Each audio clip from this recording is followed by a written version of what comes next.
తెలుగు రాష్ట్రాలకు life line గా ఉన్న శ్రీశైలం ప్రాజెక్ట్ నిర్వహణ నిర్లక్ష్యంగా మారింది. ఎక్కడా ఎలాంటి జాగ్రత్తలు తీసుకున్న దాఖలాలు కనిపించడం లేదు. సిబ్బంది కొరత, నిధుల కష్టాలు, ప్లంజ్ పూల్లో గొయ్యి ఇలా డ్యాం మొత్తాన్ని ప్రమాదం వైపు నెట్టేస్తున్నాయి. ఇప్పుడైనా శ్రీశైలం ప్రాజెక్ట్ నిర్వహణ తీరు మారుతుందా? ఎవరైనా పట్టించుకుంటారా? రెండు రాష్ట్రాలకు అన్నం పెడుతున్న శ్రీశైలం ప్రాజెక్టు చిక్కుల్లో పడింది. నిత్యం సమస్యలు వేధిస్తున్నాయి. ప్రాజెక్టు నిర్వహణ సిబ్బంది కొరతతో లోపభూయిష్టంగా మారింది. లక్షల ఎకరాలకు సాగునీరు, కోట్లాది జనాభాకు తాగునీరు, తెలుగు రాష్ట్రాలకు విద్యుత్తు వెలుగులు అందిస్తున్న శ్రీశైలం జలాశయంలో కనీసం నిర్వహణ సిబ్బంది కూడా కరువయ్యారు. ఇక నిర్వహణకు సరిపడా నిధులు లేవు. జలాశయం నిర్వహణకు ఇంజనీర్లు, సిబ్బంది కనీసం 100 మంది అవసరం కాగా 40 మంది మాత్రమే ఉన్నారు. కీలకంగా ఉన్న ఈఈ, డిఈఈ, ఏఈ పోస్టులు కూడా ఖాళీగా ఉన్నాయి.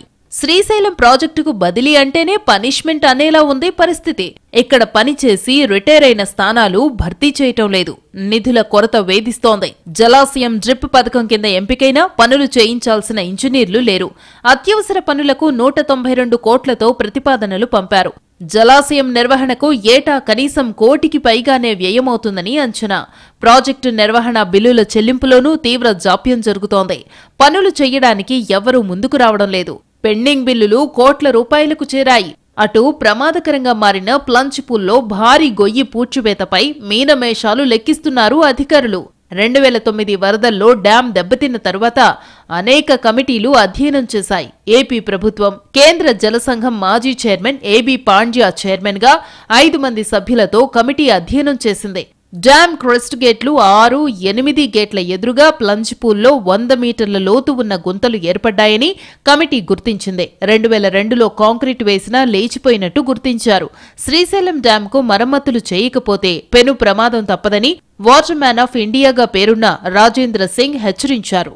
శ్రీశైలం జలాశయంలో పూడిక పేరుకుపోయి నీటి నిలువ సామర్థ్యం గణనీయంగా పడిపోయింది. ఏ స్థాయిలో మట్టి చేరిందో తెలుసుకునేందుకు హైడ్రోగ్రాఫిక్ సర్వే చేపట్టారు అధికారులు.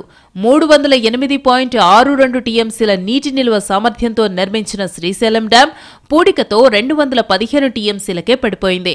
2009 వరదలకు నీటితో పాటు భారీగా పూడిక చేరి నీటి నిలువ సామర్థ్యం 93 టీఎంసీలకు తగ్గిపోయింది. ఇలా సమస్యలపై సమస్యలు ప్రాజెక్టును దెబ్బతీస్తున్నాయి. ఒకరిపై ఒకరు చాడీలు చెప్పుకోకుండా ప్రాజెక్టులను కాపాడుకోవాల్సి ఉంది.